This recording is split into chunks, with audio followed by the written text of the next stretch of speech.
$300 shuncha daromad qilsa bo'lar ekan deb kelganda ekspertlar mana ham narxni oshirib deb qolgan. Infobusinessda ham juda ko'p ekspertlar aynan shu modeldan foydalanadi.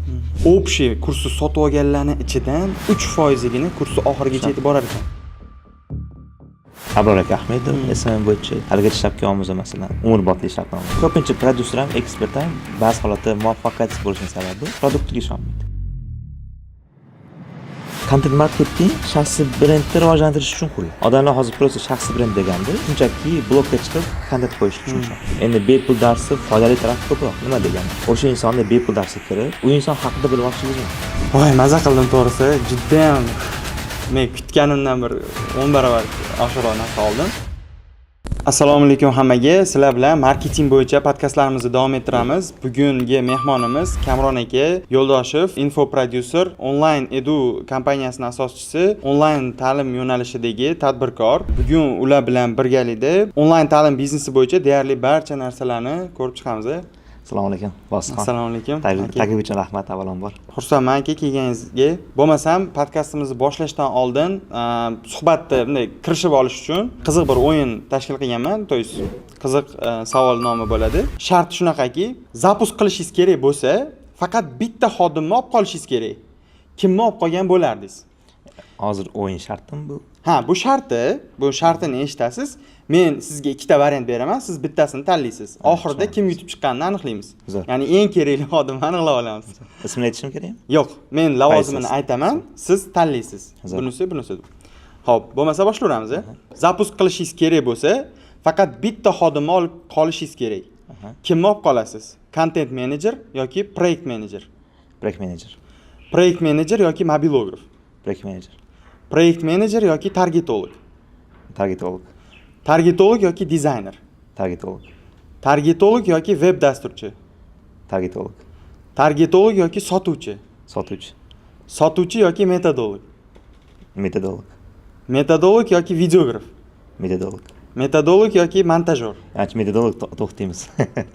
Metodolog yoki copywriter? Metodolog. Metodolog yoki stories maker? Metodolog. Qo'yil. Demak, sizga eng kerakli xodim metodolog. Sabab bor deb o'tdi. Sababi biz info prodyuserimiz. Ya'ni oldida info so'zi bor. Nima degani bu? Aynan ta'lim orqasidan daromad topamiz. Qanchalik marketing zo'r bo'lmasa, sotuvlarimiz zo'r bo'lmasa, produktimiz yaxshi bo'lmasa, bu bir martalik sotuv bo'lishi mumkin.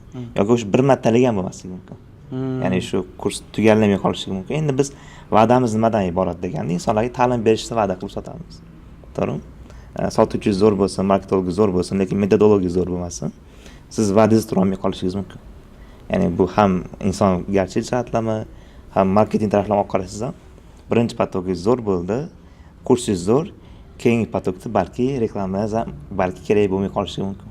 Ya'ni o'z odatda bitta o'quvchi o'z bilan ikkita o'quvchi olib keladi, yaxshi produkt bo'lsa. Tushunarli, o'shuning uchun men uchun metodologda qolsa kerak. Bu onlayn ta'limda ham, tadbirkorlikda ham birinchi agar qiymat yaratiladigan bo'lsa, keyinchalik uni sotuvi muammo bo'lmaydi deb o'ylayman. O'zi o'sha narsa aytganingizdek, klassik biznesda ham muhim narsa servis. Servis deyiladi, ya'ni xizmat ko'rsatish yoki produkt, mahsulot. Yoki mahsulot. Bizning mahsulotimiz shu, ya'ni produktimiz onlayn kurs bo'lganligi uchun metodolog eng muhim shaxs bo'ldi. Zo'r. Men to'g'risi o'ylamagandim, metodolog ani ikkinchi yoki uchinchi o'rinda bo'lib qolsa kerak deb o'yladim. Aytishingiz mumkin, mana metodolog bilan ishlaymiz. Boshqa jamoadoshlarimning oyligi endi har xil deylik. Metodolog bitta loyihada agar oddiy qilib aytaman, $2000 dan boshlanadi. Loyihaning oyligi 4000, 5000 shunaqa atrofda yuradi. Loyihaga nisbatan eng arzon 2000. Bu ancha-muncha boshqa lavozimdagi odamlarning oyligidan kattaroq. Zo'r. Bo'lmasam, endi men qiziq oldik, gaplashishga kirish oldik ozgina. Endi qisqacha shaxsiyatingiz haqida, o'zingiz shu sohaga qanaqa kirib kelgansiz, ozgina shu haqida gaplashsak. Zo'r. Xo'p, savol nimadan iborat? Birinchi bo'lib zapuskga kirib kelishingizga nima turtki bergan? Voy. Qancha vaqtim bor tushuntirishga? Bemalol. O'quv markazida ishlardim. Offline o'quv markazida. O'zi oilaviy o'quv markazimiz ham bor. Asosiy daromadlarim shu yerda bo'lgan. Oldin boshqa soha vakillari bo'lganmiz o'sha. Ya'ni aytish mumkin bo'lsa, prorab bo'lganman. Masalan, agent bo'lib ishlaganman, sotuvchi bo'lib ishlaganman. Aynan zapuskga kirishimdan oldingi kasbim o'quv markazi bo'lgan. U yerda sotuvchilikdan boshlab proyekt menejerligigacha chiqqanman. O'sha yerda rahbarimiz menga ikkinchi filial ochib bermoqchi bo'lganlar. O'sha yerda sherikchilik ishlaymiz degandim. degan takliflar bilan chiqqandik. O'shanda sherigim o'sha zapuska kirayotganimda sherigim aytib qolgan, shuncha ishni o'zing qila olasan ekan, nima uchun qilmaysan deganda. Offline markazni o'zimiz ochish plani tug'ilib qoldi. O'shanda endi o'quv markazi uchun investor topib o'zimga o'sha butik bermoqchi bo'lgan bolalar bo'lgan. O'sha $30,000 atrofida hisoblaganmiz, joy olib arendaga boshlab olishi uchun. Keyin yana investitsiya qilinadi. $200,000 gacha investitsiya yozilgandi. O'sha rosa investitsiya qilamiz degan vaqtimizda Davron Turdiyevda seminar chiqib qolgan oldimizda. Prosta o'tirganimizda reklama chiqib qolgan. Nima deganda, aynan onlayn orqali nechidir summali zapuslagan. Keyin o'sha narsa qiziqib qarasam, xuddi o'sha sistema faqat onlayn tartibda. Win taraflar nimadaki, arenda yo'q bu yerda. Keyin ya'ni o'quv markazi asosiy qismi offlaynda arenda bo'lib qoladi ko'pincha. Arendasi qimmat bo'lib qoladi. Keyin undan tashqari u yerda maktablashda ozgina muammolar bo'lishi mumkin. O'sha narsani keyin test ko'rishni o'ylaganmiz. Biz boshida ham zo'r bo'lgan, agar ozgina uzunroq bo'lib qolsa. Bemalol. Keyin o'shani test qilmoqchi bo'lganimizda birinchi ekspertim Doniyor aka Abdug'aniyev, Doniyor FX mobilografiya bo'yicha. Noldan akkaunt ochganmizda. Даже akkaunt ochmasdan turib biz o'ylaganmiz, onlayn kurs sotamiz ekan. Gipotezani qarang. Kim sotib oladi? Chet elliklar sotib oladi. Qaysi chet elliklar sotib oladi? Kimda pul ko'p? Amerikada pul ko'p deganmizda. Keyin Amerikadagi o'zbeklar degan kanal bor. O'shandan reklama olganman. Sizlar mobilografiya bo'yicha kursda Amerikadagi o'zbeklarga sotmoqchi bo'lganmiz.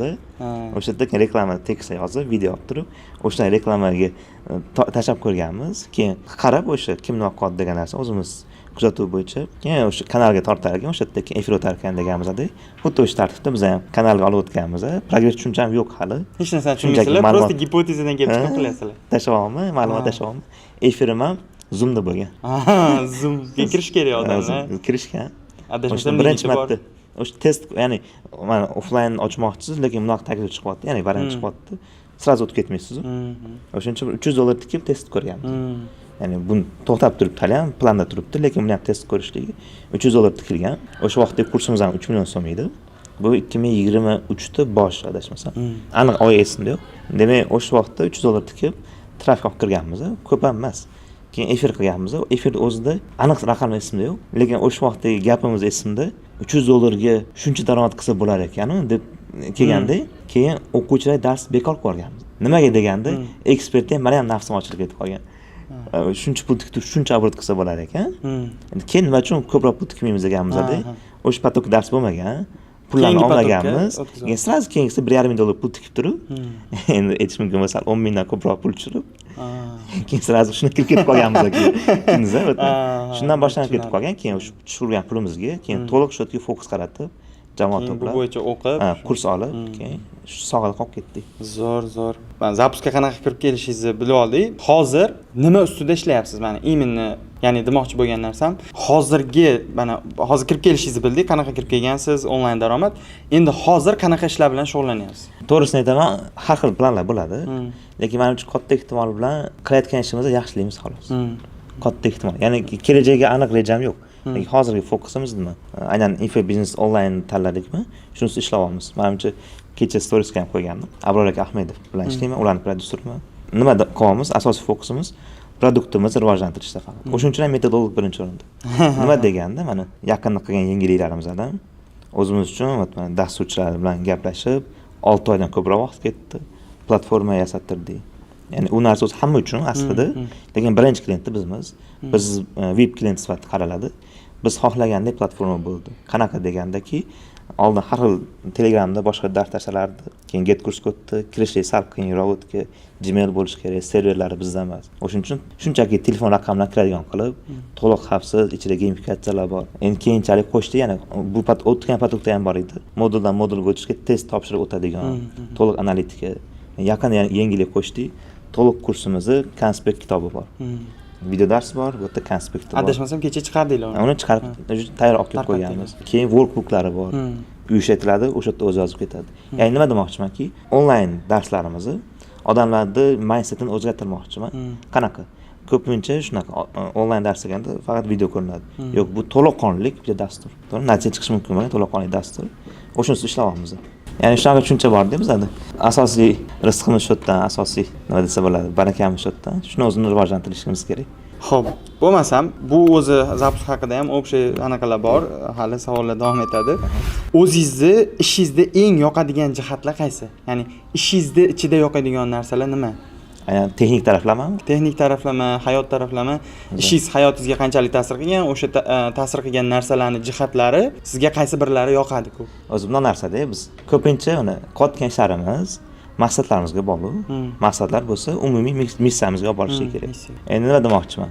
Missiya mayli, boshqa mavzu. Oddiy qilib aytganda, biz nimadir qilyapmizki, o'shadan mohiyat bo'lishi kerak. Endi nima uchun menga yoqadi degan narsa, savolingizga javob. Yoqadigan narsa nimadaki, qilayotgan ishim orqali insonlarning hayotini o'zgartira olaman. Qaysi tarafga, yaxshi tarafga. Birinchi navbatda najot ta'limda degan so'z bekor emas.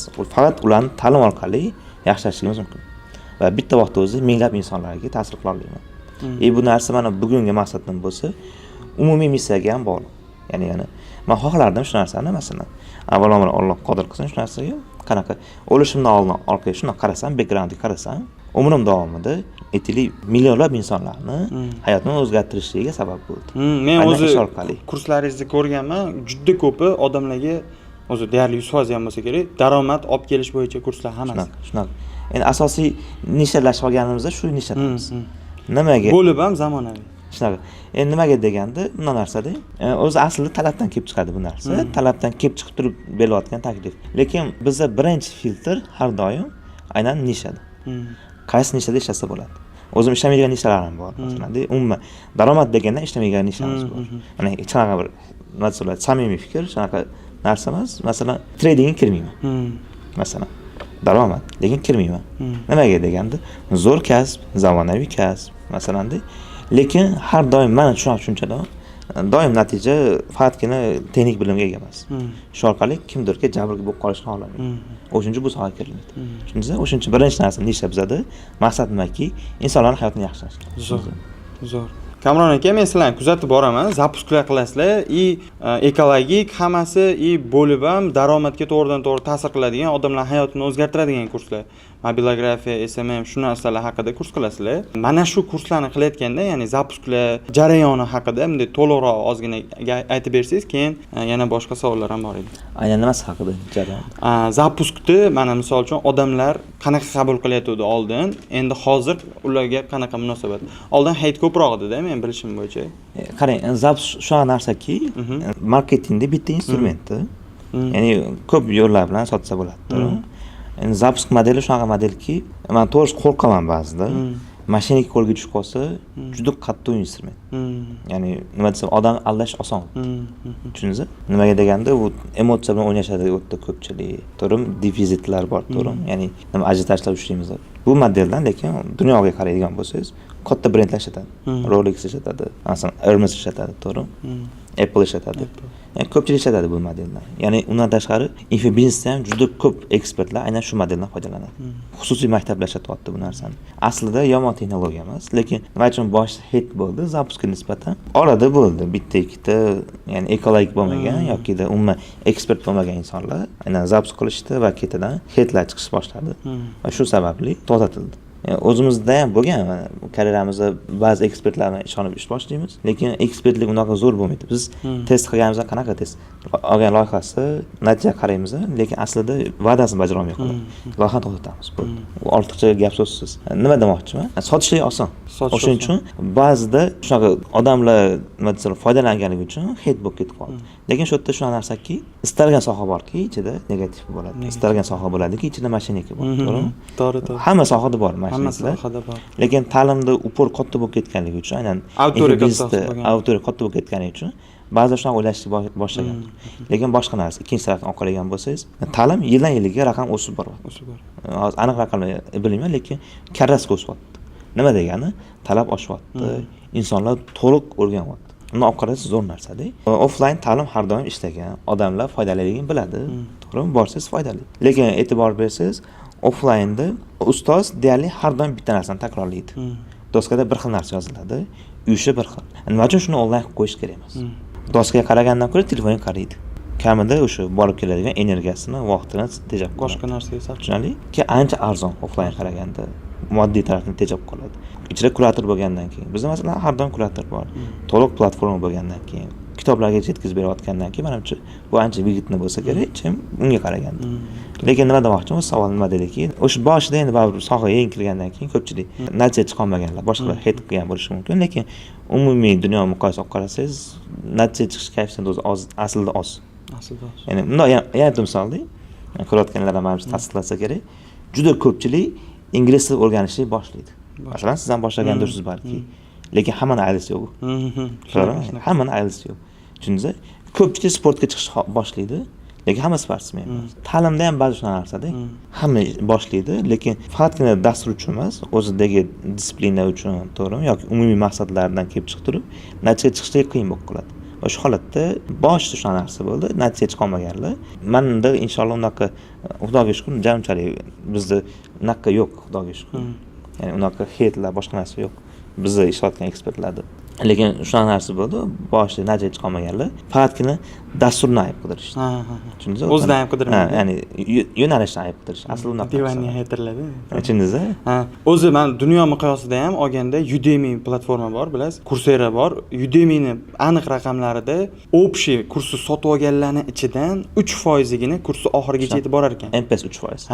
Aniq emas u hali sertifikat olgan, natija qilgan emas, kurs просто oxirigacha o'qigan. Endi uni ham ichidan nechadir foizi natija qiladimi yo'q? Tushunyapman. 100 ta odam sotib oldi, 3 tasi просто oxirigacha ko'ryapti. Bordi. 3 tasidan nechtasi 30% natija qilsa bitta odam bo'ladi. Bitta odam bo'ladi. Bu tabiiy bu narsa. Tabiiy qarash kerak. Вот, mana shu joyda anaqa qilib ketdik, gapirib ketdik. Mana shu paytgacha sizlar ko'p zapus qilgansiz. Kimlar bilan ishlagansiz shu paytgacha? Общий hammasi. Doniyor aka Abdug'aniyev.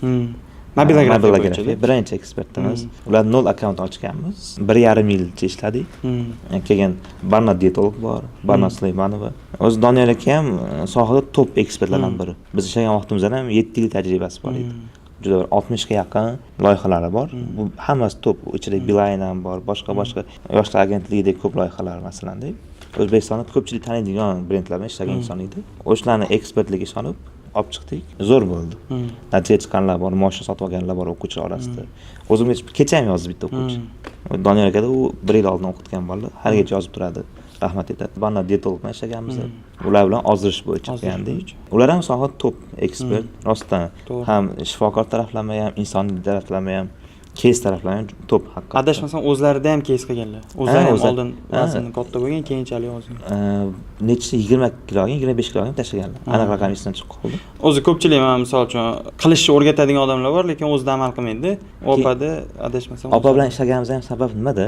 O'zida kesi bor, keyin sohada hammani hurmat qilaman, lekin dietologiyada hamma ham shifokor emas. Hamma ham ular shifokorlar. Diplomlari bor, undan tashqari keslari ham zo'r. Oilaviy shifokor ular. 7-shifokormi shunaqa oilada. Opalar ham shifokor, onalar ham shifokor. Undan keyingi ekspertimiz bizada Abror aka Ahmedov, SMM bo'yicha haligacha ishlab kelamiz masalan. Aytish mumkin masalan Abror aka bilan hozir kunda umrbodli shartnoma. Qanaqa deganda, shartnomaning muddati umrbod. Rostdan shunaqa. Hazilsiz shunaqa. Umrbod ishlaymiz deb kelishib olganmiz. Faqatgina shartnomada bandlarda, ya'ni og'zakida umrbodlik, qog'ozda yillik. Firma bo'lganligimiz uchun qog'ozda qilamiz. Hamma narsani qog'ozda masalan 1 yillik tutiladi, cho'zib ketaveradi bu narsa. O'sha yil oxirida yana bitta yangilab oladi. Lekin og'zakka kelishuv bilan bir umrbodlik qilingan. Faqatgina ishda to'xtatish tartiblari bor. Masalan nima? Haqqa xiyonat qilinganda, reputatsiyaga minus kelganda, to'g'rimi? Produktga hurmatsizlik boshlanganda ish to'xtatiladi. Tushundingizmi? Keyin Bonur Rustam bilan ishladik. Ish to'xtatdik ular bilan. Uncha ko'p bo'lmadi, 6 oy ishladik. Ish to'xtatdik. Orada yana ekspertlar bor, almashib turgan ekspertlar. Asosiylar shular. Asosiylar shular.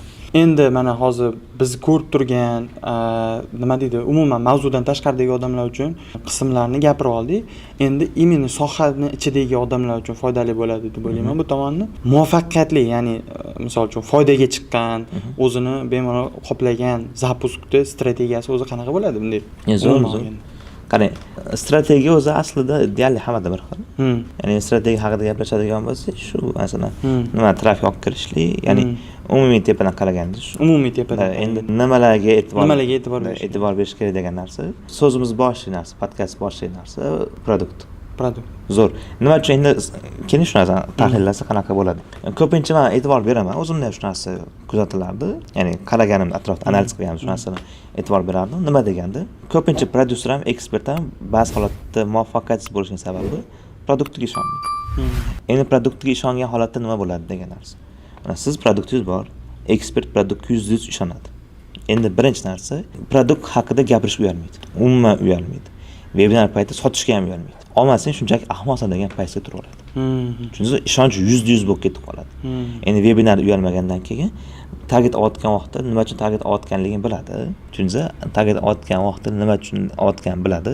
O'sha holatda kreativlar ham ishonchli chiqish boshlaydi. Chunki xarizmasi oshib ketib qoladi. Produktga ishonmagan holatda webinarga odam olib kirishga ham hojat bo'ladi. Sababi biladi-ku webinar paytida produkt ichidan biladi, hech kimga yetmagan taqdirda. Chunki o'shuning uchun birinchi muvaffaqiyatli narsa produkt. Keyingi muvaffaqiyatli narsa albatta jamoa. Shu narsa qo'yish kerakki, jamoada endi bu hozir aytib qanchalik to'g'ri. Ya'ni savolingizdan tashqari qo'yibdi. Jamoa muhim faktor.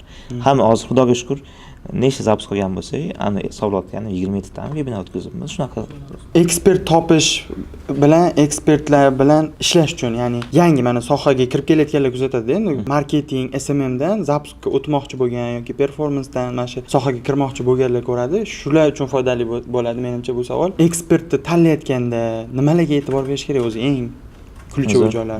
Men o'zimda 3 ta filtr bor. 3 ta etap deylik. Qadam-qadam strategiya bera qolaylik. Birinchisi tanishuv bosqichi. Tanishuv. Inson sifatida tanishish kerak. Nimalarni e'tibor beramiz shu paytda? Qadriyat haqida so'rash boshlaymiz. Qadriyat bu jamiyat bilan shariat birlashmasi, to'g'rimi? Gaplashayotgan paytimizda shu narsaga e'tibor berishimiz kerak. Qanaqa inson qadriyat taraflama? Munosabati qanaqa? Produktga nisbatan munosabati qanaqa, to'g'rimi? Yoki visionlar haqida, kelajagiga nisbatan qarashlari haqida so'rab yaqindan bilib olamiz. O'sha holatda umumiy qadriyatlarimiz bir xil bo'lishi kerak. Nimaga nisbatan? Onlayn kursiga nisbatan qarashinglar bir xilmi? Siz o'ylayotgan narsani u inson ham o'ylayaptimi? To'g'rimi? Ishonsa bo'ladimi? Nimaga ishonsa bo'ladimi? Birinchi narsa, haqqa xiyonat qilmaydimi? Haq bu faqatgina pul emas. To'g'rimi? Uni vaqtiga xiyonat qilmaydimi? To'g'rimi? Uni nima desa, reputatsiyasini o'zini reputatsiyasi sifatida qabul qiladimi? Ishga jiddiy qaraydimi? Hamma narsani bilib olish kerak. Demak, shu holatda o'zida qadriyatdan tashqari keyin tanqid ko'rasiz, insoniylik narxasini ko'rishingiz kerak. Ya'ni teachable degan narsa. Qanaqa qilasiz bu narsani? Aybdorlar qidiradimi yoki aybni o'zidan qidiradimi degan inson. Tushundingizmi? Juda ko'p odamlarda muammolar shu narsa. Aynan shu narsani siz ishonch hosil qilishingiz kerak. Qanaqa? Agar aybdor qidiradigan bo'lsa, katta ehtimol bilan ishingiz qiyin bo'ladi. Chunki zapusk bu shunchaki bir haftalik, bir oylik ish emas. 6 oylik, yillik davomidagi hamkorlik, to'g'rimi? Endi shu payt qanaqa bilasiz? Oldin nima uchun ishda olayotgansiz deb savollar berib ko'rasiz. Tushundingizmi? Nima uchun ishda olayotdingiz? Nima uchun sotmayapsiz shu vaqtgacha? Yoki nima uchun men blogga shunaqa narsa olib chiqyapsiz degan paytda agar jamoani aybdor qiladigan bo'lsa, eski hamkorlarni aybdor qiladigan bo'lsa, katta ehtimol bilan jarayonda muammo chiqish boshlaydi. U keyin borib yana sizni ham siz yomonlashingiz bu ikkinchi darajali narsa. Ya'ni yomonlanib qolmaysiz. Ya'ni bozor ham biladi kim qanaqa. Endi birinchi etap shu. Ikkinchi etap mana, demak biz qadriyat taraflama bilib oldik. Bir xil insonmiz, to'g'rimi? Demak, aybdorni qidiradi. Chunki jarayon borki, xato bor.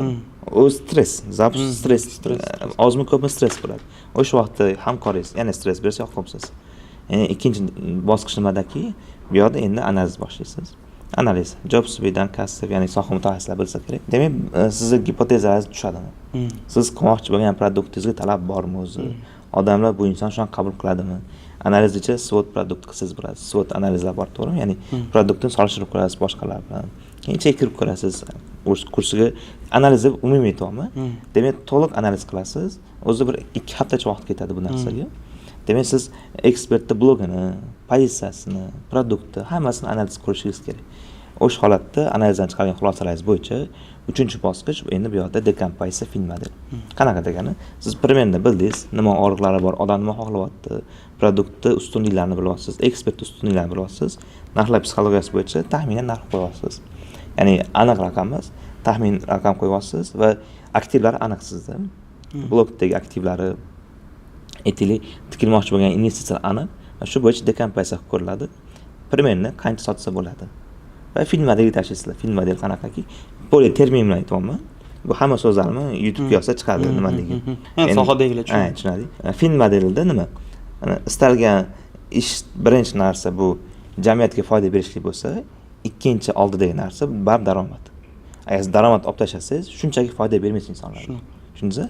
Albatta old daromad bor. Daromad agar sizga motivatsiya bersa, shu darajada ko'proq foyda berasiz. Endi nima uchun narsani aytyapman? Qadratli inson analiz qildingiz, ko'taryapti. Endi oxirgisi dekompaysa necha sotilishingiz, qancha foyda olib kelish fin modelida primerni xarajatlaringiz bor, pribul bor, ya'ni foydangiz bor. O'sha foydangiz sizni bo'lishadigan summangiz. O'sha summaga rozimisizlar degan narsa bilan.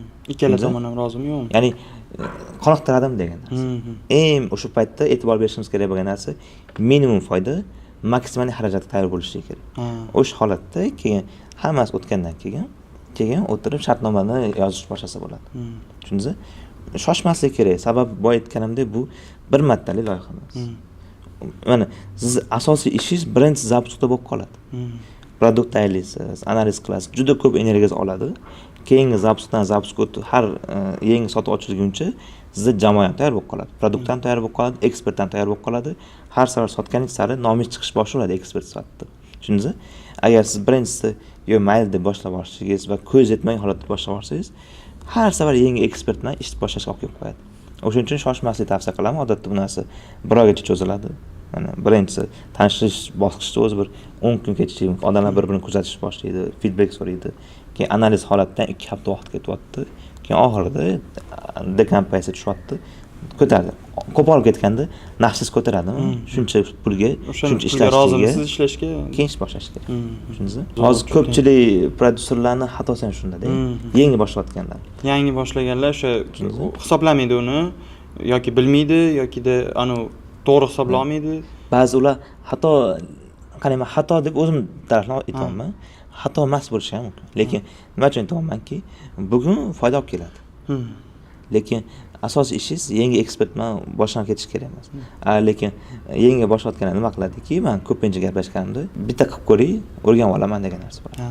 Men lekin tanigan insonlar bor, produser. Dash o'zimiz ham masalan, Abror aka akkauntim, Doniyor aka akkauntim men nomimga ochilgan. Tushundingizmi? Meni nomerimga ochilgan akkauntim. 0 dan olib chiqdik, 0 dan 1 ga o'rgandik.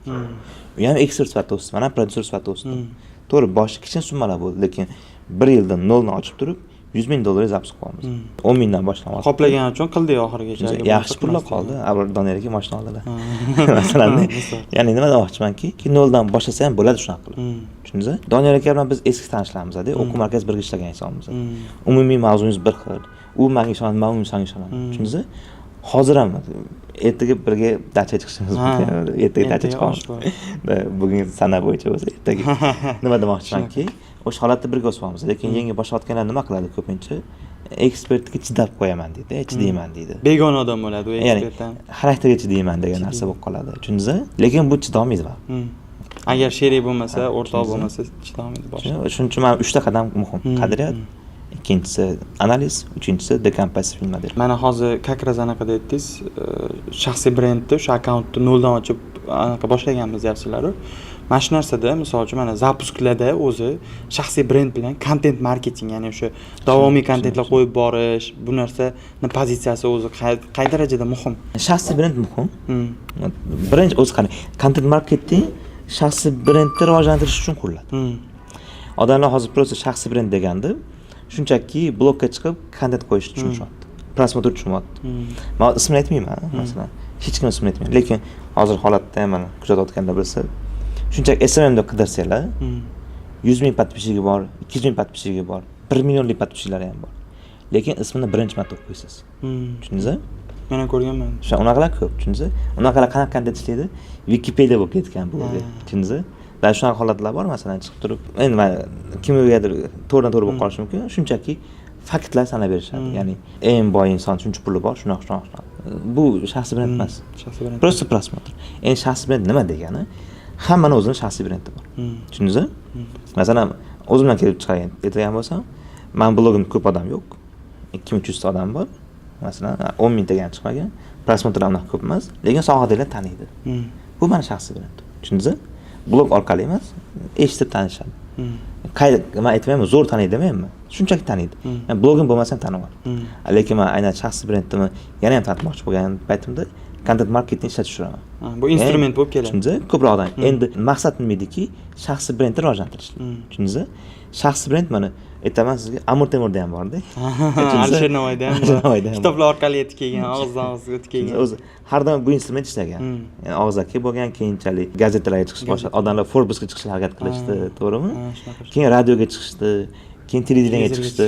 Hozir tuppa hamma content marketing, Instagram degan sababi bu bizdan non-choy so'ramaydi. Shunchaki video olasiz. Hammaga o'xshay dostуп bo'lgani uchun. Istalgan inson foydalanadi. O'shuning uchun rivojlanib ketyapti. Lekin eslab qolaylik, bizda prosmotr muhim emas. Inson sifatida qanaqa insonligimiz muhim. Degan gap bor, Timachkoning gapi, adashmasam. Bu yaxshi inson yaxshi sotadi degan narsa. Tushundingizmi? Ko'p prosmotr emas, yaxshi inson bo'ling. Tushundingizmi?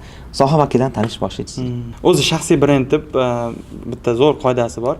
Ikkita odam gaplashib turgan bo'lsa, sen ularni oldidan o'tib ketsang, ular sen haqingda nima deyshi, sen shaxsiy brending deyshadi. Ya'ni oddiy qilib aytganda, siz yo'q joyda nima haqida gapirishligi. Siz haqingizda nima gap ketadi. O'sha narsa shaxsiy brend.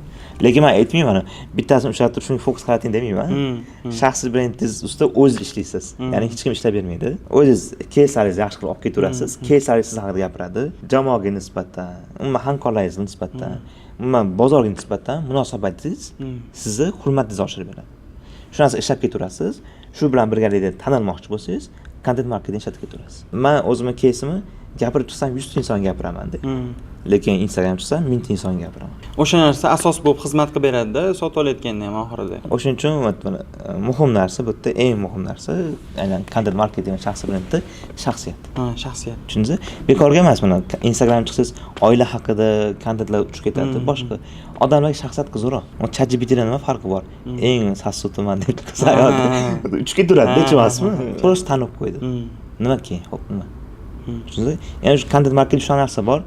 Noto'g'ri avtorga olib kirib qo'yishingiz yomonroq. Men aytmayman, ya'ni qo'shimcha ketaman bu yerda. Content marketing zo'r ishlatayotganlar bor. Aynan shaxsiyatning ustida. Tushundingizmi? Men savol shuni tushundim-da, ya'ni bu yerda prosmotrlar bilan shaxsiy brendning farqi bor degan ma'noda olib qarasak, bu muhim emas. Muhim narsa mana sizni mayli 1000 ta inson bo'lsin. O'sha 1000 ta inson sizni juda hurmat qilsin, sizni ekspert sifatida naqa sifatlaman. O'sha holatda siz high ticket produkt sotib ham hayotdagi kichkina zapuslarni qoplab ketasiz.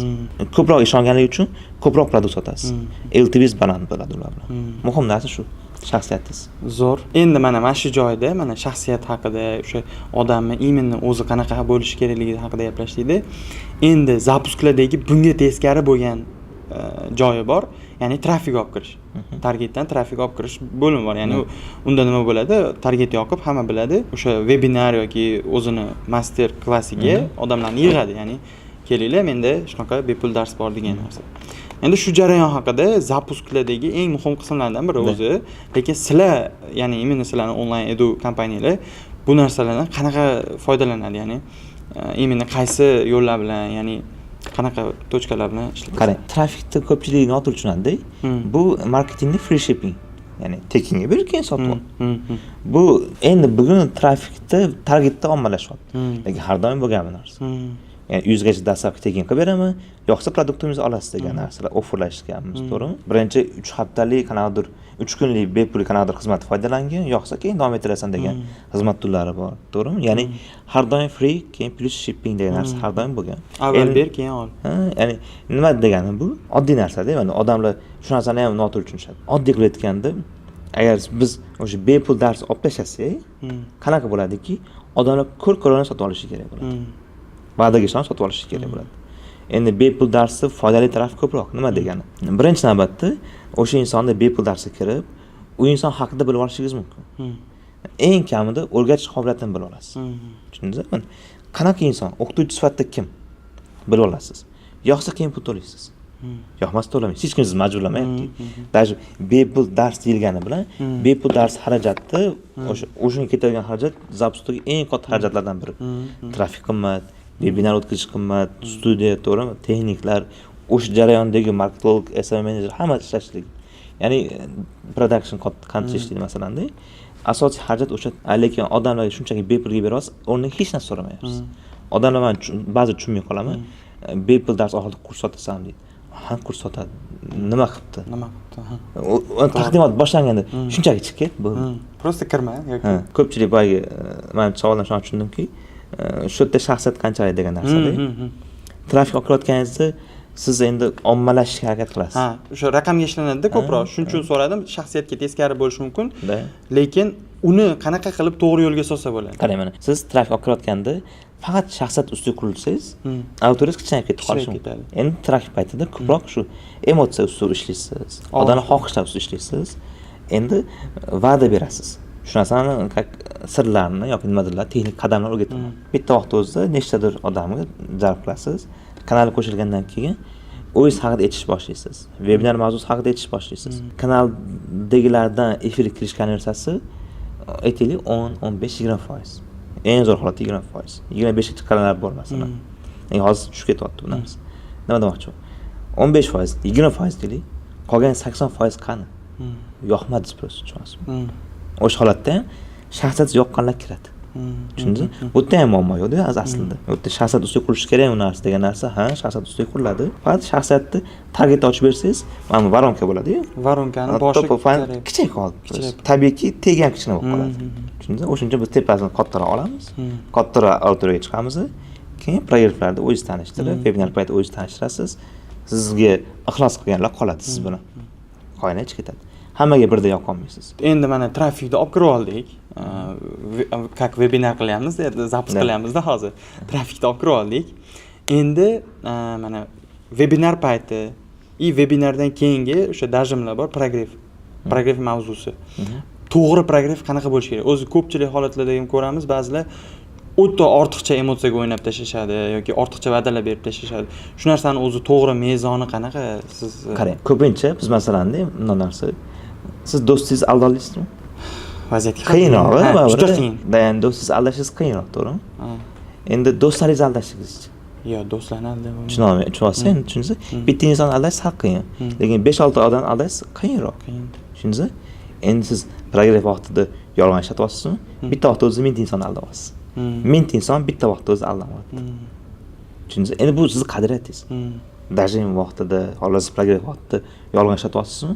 Okey, sizning qadriyatingiz. Xolos siz 10 minglab insonni bitta vaqtda aldayapsiz, rozi bo'lsangiz aldang. Lekin baribir shu narsa mana siz va'da beryapsiz-ku. O'sha va'daning ustida turishligingiz bu o'zingiz qadriyatingiz. Tushundingizmi? Lekin shu joyda men qo'shib ketaman mana. Biz prodyuserimiz. Biz kadr ortidagi insonmiz. Masalan, parda ortida. Ya'ni qanaqa degan? Biz analizdan kelib chiqamiz, offerlar ko'rib chiqamiz va shular bo'yicha ekspertga taqdim qilamiz. Mana narsani aytsang, yaxshi bo'ladi. Ya'ni siz va'da даже vaqt hammasi bor produktga nisbatan-da. Produktni shunaqa degan va'dalar beradi. Endi men shu yerda qarang, va'dani o'zimdan olib tashlayman men. Ekspertga ham aytaman. Va'dani sen beryapsan. Tushundingizmi? Va'dani siz beryapsiz. Nima degani bu? Mana sizga biz offerlar beryapmiz. Shu narsa desangiz, ular xohlayotgan narsa. Biz taklif qilyapmiz, sen qabul qilasan. Siz va'dani bersangiz, biz progress shunga moslab yozamiz. Endi ekspert qanchalik qadriyatlilik o'ziga bog'liq. Tushundingizmi? Masalan, ekspert qo'ldan kelmasa aytmaslik kerak prosta. Aytmasa ham sotiladi-da. Tushundingizmi? Ko'pchilik ekspertlar ana prodyuser olib kelgan narsani aytib yuboradi-da, keyin amaliyotda qo'llanmay qoladi. U va'daboz bo'lib qoladi. Tushundingizmi? Lekin undan oldin va'da etiladi. Bu narsa qanaqaki, mana bugun podkast chaqiryapsiz. Prosta kelmay qo'yishingiz mumkin edi, to'g'rimi? Tushundingizmi? Akam to'yga chaqirdilar, prosta kelmasligim mumkin edi. Va'da berganman, kelishimiz kerak. Tushundingizmi? Bu qanday qadriyatingiz? To'ydan voz kechib kelyapsiz. Lekin har doim bunaqa narsa bo'lmaydi. Ya'ni va'dalar qilinishi kerak bo'lgan ishdan oldin beriladi, to'g'rimi? Ekspert ham shunaqa. Oldindan va'da berib qo'yadi, qanchalik qila olish, qila olmasligi bu muammosi. Lekin bu yerda progress uchun ayb emas. Tushundingizmi? Vaqt kelsa prodyuserda ham ayb emas. O'zimdan soxta qilish uchun emas, shaffof sifatda qaragan. Chunki analiz beryapti. Chunki u sizning vazifangizda. Siz u offer berish, u sizning vazifangiz. Va'da berish uni vazifasi. Tushundingizmi? O'sha uchun u pul topadi, siz unga taklif berganingiz uchun pul topasiz. Tushundingizmi? Shunaqa. Ya'ni nima demoqchimanki, kameraga qarayotgan paytda ham tekst o'qiydi-yu. Tushunish kerak, nima deyotganligini, to'g'rimi? Efir paytida ham o'zida bo'ladi-yu. Hech kim majburlamaydi, hech kim o'zidan majburlab. Ya'ni o'sha vaqtda aytmoqchi bo'lgan narsa nimadaki, biz asosiy hamkorligimiz tashkiliy momentlarni to'liq ko'tarib berishlik, lekin unda agar bittagina vazifasi bo'lsa, o'sha vazifa ta'lim berishlik. Ta'lim berish dasturini oldindan va'da qiladi. Tushundingizmi? O'sha dastur bo'yicha va'da ustida turishligi, bu dastur bo'yicha ishlashligi. Tushundingizmi nima deyotganligim? Endi qarang, mana shu qadriyatlardan chiqib ketmagan holatda to'g'ri holatda odamlarni sotib olishga eng ko'p holatlarda undaydigan, ya'ni ishlaydigan, biznes taraflama olib gapiradigan bo'lsak, foyda keltiradigan proyektlar qanaqa yoziladi o'zi? Zo'r savol. Defizit zo'r ishlaydi. Defizitlar ishlaydi. Qarang, shu yerdan defizitni yolg'on ustida qurilmaydi. Masalan, biz ham nechtadan kelishni primerni bilamiz. Efir vaqtida nechtadan kelishni bilamiz. O'shandan kelib chiqtirib biz defizit qilamiz. Masalan, nima? Bizda potensial bor 250 sotishlik. To'g'rimi? Biz 220 sotamiz deymiz. Talab ortadimi? Tushundingizmi? Ortadi. Shoshilinchlik. Keyin nima? Odam soniga nisbatan narx qo'yiladi. Biz ishlatayotgan narsa. Birinchi to'lov qilgan 100 ta insonga ma'nasi qo'shib beriladi. 30% yoki anaqa chegirma yoki-da nimadir bonus. Endi birinchi to'lov qilganlarga bu narsa qo'shib beriladi. Ya'ni bu hech qanday aldovsiz qo'shib berilgan narsalar yoki-da chegirmalar tushunasizmi? Odamlar o'sha narsaga ham harakat qiladi. Men o'zimning aktualligimda ham sovg'alar degan alohida aktuallik bor. Qanaqa deganda odam borki, doim maqtov eshitish xohlaydi. Sovg'a olish xohlaydi. Tushundingizmi? Bu bizning fitratimizdagi bor narsa bu. Kimdir inkor qilishligi mumkin, lekin o'sha inkor qilgan odamga ham inkor qilayotgan vaqtda shunday qo'llab bering, fresh bering, maza qiladi. Tushunasizmi? Ya'ni nima? Tekin narsa har doim yoqimli. Ya'ni bepulga bonuslar qo'shiladi. O'sha narsa sizni ya'ni ham qanaqadir marketing taraflama oshirib beradi. Bu faqatgina infobiznesda emas, hamma marketing ishlagan narsa. Ayni siz progress vaqtida aynan defizitlar ustida ishlasangiz, to'g'rimi? Chegirmalar, shoshilinchlik degan narsa bor. Shoshilinchlik nima? Sanaga nisbatan. Defizit nima? Qisqa tugab qolgan narsalar, to'g'rimi? Bonuslar, to'g'rimi? Keyin nima? Avtoritetlarni ishlatsangiz bo'ladi. Kursingizga qanaqa avtoritet insonlar borligi, mehmon spikerlar, masalan, ular ham zo'r ishlaydi, masalan, deylik. Men o'zi 20 ta trigger bor. Men 20 tani yaqinda yana boyitib chiqdim. Qanaqa boyitasiz? ChatGPTga yozib o'tib. O'zim mentorligim bor. Mentorligimda ham sanodim. 30 tadan oshib ketdi. 30 nechtadir, 39 dan bo'ladi, 38 dan bo'ladi. Triggerlar bor, hamma trigger ishlaydi. Faqatgina nima? To'g'ri ishlatish kerak. To'g'ri ishlatish kerak. Ya'ni biz his qilaylik, bitta vaqt o'zida minglab insonni alda olamiz. Aldalish qo'lingizdan kelgan emas, aldab oling mayli. Lekin men bilmayman, aldashni sal qiyinroq. Endi ozgina mana zapuskda yetib bordik. Webinardan keyin o'zi ko'p bo'ladigan holat raqamlar o'ynashni boshlaydi. Webinar o'tgandan keyin menimcha webinardan lead tushdi, mana bunaqa bo'ldi, raqamlar ochiqlanadi. Endi bizda ham podkastimizda gaplashib o'tiramiz. Ozgina ochiq raqamlar haqida gaplashsak, ya'ni proyektlaringiz bo'yicha. Ya'ni misol uchun Doniyor aka bilan qilgansizlar, shu paytgacha necha mingta odamga ta'lim bergansizlar mobilografiya bo'yicha. Taxminan premium. Abror akada qancha, misol uchun, и onlayn edu kompaniyasi bo'yicha общий qancha, misol hamma zapusdan hisoblab. Zo'r. Qarang, men summalar aytmayman. Yo'q, summa emas. O'quvchi soni. O'quvchi sonini aytdim. Aniq raqam hisoblamagan ekanman. Xo'p. Doniyor akada menimcha 400 tadan oshuv bo'lgan bir yil ichida. Adashmasam shunaqa edi. 300 tadan ortiq bo'ldi. Chunki 2023 yilda to'lashlaganmiz-da. Xo'p, keyin Banno opa bilan o'tgan yili rekord bo'lgan, adashmasam. Nima? Trivar sotganmiz. Sohada hali ham rekord menimcha, ya'ni bilmadim, aniq bilmayman. Keyin infobiznesda rekord edi, keyin yengillashdi o'sha vaqtlarda. Qanaqa deganda 10 kun ichida 7700 nechtadir 7700 ta deylik Trivar kurs sotganmiz. Ya'ni kichkina kurs. Kursdan oldingi kichkina kurs mini. Bir haftalik kurs sotilgan. Lekin bir haftada 7700 ta. Salkam nol budjet bilan. Undan keyin nol budjet bilan. Qanaqa nol budjet deyman? O'zi $1000 qo'yilgan o'rtaga. Lekin $1000 ishlatmaganmiz. Sababi nimadaki, mana Facebook akkauntini doim ishlatib kelganligim uchun parog bor. Menga o'z maksimum parogi maksimum 900 mi shunaqa. O'shini beradi menga. Kunlik limitim $14000 shunaqa. Ya'ni o'zi maksimum beradi menga qarzorlik. O'sha qarzorlik yoqib, o'zini o'zi ishlatib ketgan. $1000 prosta qaytarib berganmiz. Keyin o'sha kursdan tushgan pullar yana kartadan yechilib aylanib. O'sha vaqtda o'zi 7700 sotilgan. Tushgan summalarga yana marketing ishlatib, boshqa qilib, yana ham kuchaytirib. O'sha Tripwire'da narxi qancha edi? 47000 so'm. Matematika qilinglar. 10 kun ichida qilingan narsa. Bu haqida undan keyin asosiy kursga sotgandik. Aniq raqamni aytishim yo'q. Keyin kim Doniyor Abror aka bilan ishladik. Abror akada 400 tadan oshdi. 400 tadan oshdi menimcha. Abror akada endi demoqchi bo'lganim, juda ko'pchilik hayotini o'zgartiradigan SMM kasbini o'rganishadi. SMM marketingga keladi ko'pchilik boshlang'ich darajada. mana misol uchun общий hisoblaganda ham agar daromad jihatdan oladigan bo'lsak 1000 ga yaqin. Tizimli zapusklar qilish uchun jamoa yig'ish haqida gaplashsak, ya'ni jamoani shakllantirish. Chunki juda ko'pchilik boshida komanda yig'adi-da, men o'zimda ham bo'lgan, yana boshqa ko'pchilik mendan ko'rib, men bilan birga o'sha zapuskga kirganlarda ham bor. Komanda yig'ishadi, bitta zapusk qilishadi, tarqalib ketadi. Даже montajyordan ham, nimadan ham qarz bo'lib ketgan, shunaqa holatlar bo'lib ketadi-da, ko'p holatda. Shu narsani to'g'ri, ya'ni muvaffaqiyatli, ya'ni o'sha qarz bo'lmasdan to'g'ri kelishuv asosida qanaqa qilsa bo'ladi o'zim? Sizda chunki ancha yillik tajriba bor-da.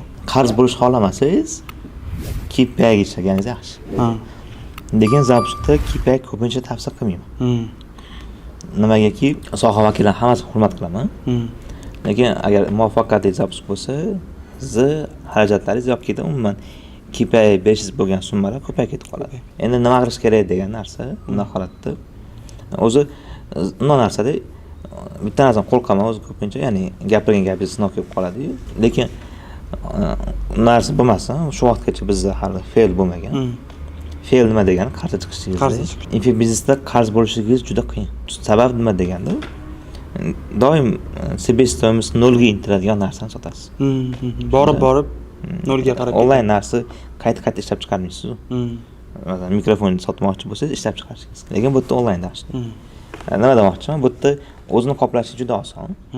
Men ba'zida o'sha fail bo'lgan zapusklarga qarasam, o'zligidan so'rayman deydi, nima uchun deb o'ylaysan deganimda, aksariyat javoblar bir xil, fokus bo'lmadi. Kimdir ikkinchi ish sifatida qaraydi, kimdir ko'rko'rona qiladi. Qisqasi oddiy qilib aytganda fokus bo'lmaydi, keyin fail bo'ladi. Birinchi savol, agar siz qarz bo'lishni xohlamasangiz, jamoadoshlaringizni KPI ga sherik qiling. Nima degani bu? Lekin shu joyda e'tibor beraylik, jamoadoshlarini to'liq KPI ga sherik qilishlik nojoiz bo'lib qolishi mumkin, noto'g'ri bo'lib qolishi mumkin. Qanaqa deganda, ularning minimum harakatini qoplab berishingiz kerak. Masalan, $50 fiksga beraman. Keyin men daromaddan nechadir foiz beraman. Bu degani nima? Eng yomon holatda o'sha fiksasini oladi. Daromadingiz oz bo'lsa, o'sha foizini oladi. Tushundingizmi? Hech qachon xarajatingiz KPI bo'lganda 100% dan oshirib olmaysiz KPIlaringizni. Senga 50, bunga 51 beraman deb tugatib qo'yasiz-da, tushundingizmi? Demak, foizlar bo'lishasiz, ulush bo'lishasiz. Bunda qarz bo'lmaysiz. Ya'ni lekin bu narsa finmalingizni buzib qo'yadi, katta zapusklarda. Ya'ni ko'p ishlaysiz, asosiy pullarni komanda olib ketib qoladi, lekin o'sha summachalik sizga foyda olib kelmagan holatlarni bo'lib qolishi mumkin. Tushundingizmi? Ya'ni oddiy qilib aytganda, masalan, montajyorda bitta videosi qancha turishini bilasiz, siz sherik qilgansiz va o'sha hisobiga 10 karra ko'proq pul olyapti. Endi demak tushunarli, qarz bo'lmaslik. Endi tizimli qilishlik uchun nima qilish kerak degani? O'zi tizim nima degani? Ketma-ket zapusklar. Davomli, konsistensiya. O'sha vaqtda men zo'r maslahat beraman, agar prodyuserlar bo'lsa, agar maslahat beraman, nima? Asosiy ishni sotuv bo'lim qurishdan boshlash kerak. Nima uchun bu narsa? O'zimda sinalgan narsa, qolganlarda ham shu narsani ko'ryapman. Kimning sotuv bo'limi in-house bo'lsa, majbur davomiy zapusklar qiladi. Sababi marketing ish topib berishingiz mumkin.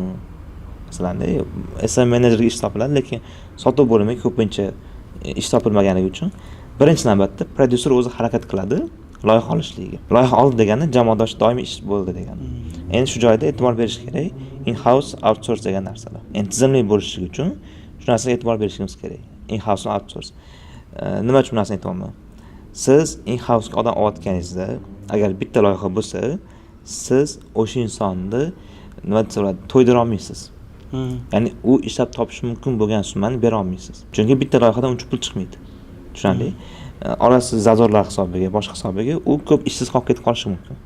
O'sha holatda jamoa ko'p tarqalib ketib qoladi. Tushundingizmi? Tarqalib ketadi. Tushundingizmi? Zapuskdan keyin u majbur pul topishligi ketib qolaveradi. Ketadi. Endi shu joyda in-house, outsource uchun kerak. In-house'dagi odamlarni qachonki bir kunligini yoki bir oyligini to'liq qoplab bera olasiz, keyin in-house ga gaplashasiz. Tushundingizmi? Endi bir marta loyihalarni hammasi outsourcing gaplashasiz. Tushunarlimi?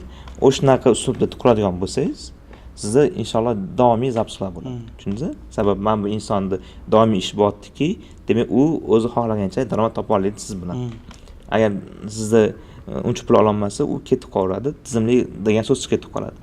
Lekin tizim odam ustiga qurilmaydi. Ya'ni qo'shimcha qilib ketsa, odam ustiga qurilmaydi, u tizim bo'lmaydi bo'lmasa. Tushunarli o'tman. Lavozimlar ustiga quriladi. O'rniga boshqa odam olib kelishdingiz, yangi odam olib keldingiz. Bu holatda nima birinchi navbatda SOP bilan tanishib chiqib, ish shu ketishligi o'z navbatida. Keyin narsa mikromanagement ketadi bir oy. To siz loyihangizga moslashadi, yana ketib qoladi. Nima demoqchiman? Qisqa qilib aytganda. qarz bo'lishni xohlamasangiz foizlarga sherik qiling.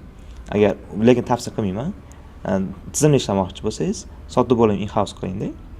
Ish bilan ta'minlab beradigan darajadagi xodimlaringiz bo'lsa, in-house qiling, qolgan hammani outsourcing gaplashing.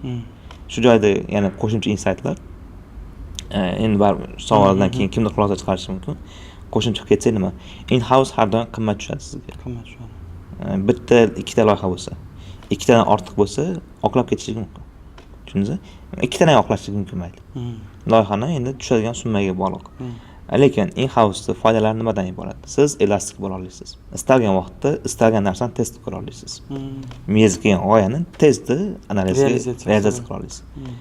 Yana nima plyusi bor? Elastik bo'lasiz degani nima degani? Istalgancha narx belgilay olasiz, tashqaridan ekspert olayotgan paytingizda uslugingiz. Keyin narsa, tasavvur qiling, in-house montajyor, operateringiz bor. Ketdik deb syomkaga chiqa olasiz. Tushundingizmi? Ya'ni plyus taraf nima? Bardak ishla olasiz. Bardak degan qanaqa deadline'larsiz, boshqasiz to'p ishlab keta olasiz. In-house bo'lganligi uchun. Endi in-house siz jon nimadaki, u yerda yaxshi projekt menejer kerak, yaxshi HR kerak. Qanaqa xodim topadigan, xodim degan so'z yomon ko'ramiz, jamoadosh topadigan, ularga to'g'ri KPI qo'yadigan, ular bilan gaplashadigan inson kerak. Tushundingizmi? HR. Projekt menejer nazorat qiladigan inson. Endi outsourcing nima foydalari bor? Sizda bitta loyiha bo'lsa, outsourcing har doim arzon tushadi. U yerda siz xodimni o'ylamaysiz. Ya'ni qanaqa xodim ishlayotganini bilmaysiz. Minus nimadan iborat deganda, analitikani olishingiz sekinlashadi. Joyda ola olmaysiz. Keyinsi siz elastik bo'la olmaysiz. Doim o'sha odamni vaqtiga qarab ish qilishingiz kerak bo'lib qoladi. Tushundingizmi? Qachon bo'sh vaqti bor? Birinchi savol shu. Qachon qila olamiz degan savol beriladi. Yana bitta no taraf bor. Nima degani? Outsourcing xizmat ko'rsatadiganlar odatda bitta siz bilan emas, bir necha inson bilan ishlaydi va katta ehtimol bilan sizning loyihangiz nechinchidir loyiha bo'lib qoladi. Nechinchidir prioritet. Tushundingizmi?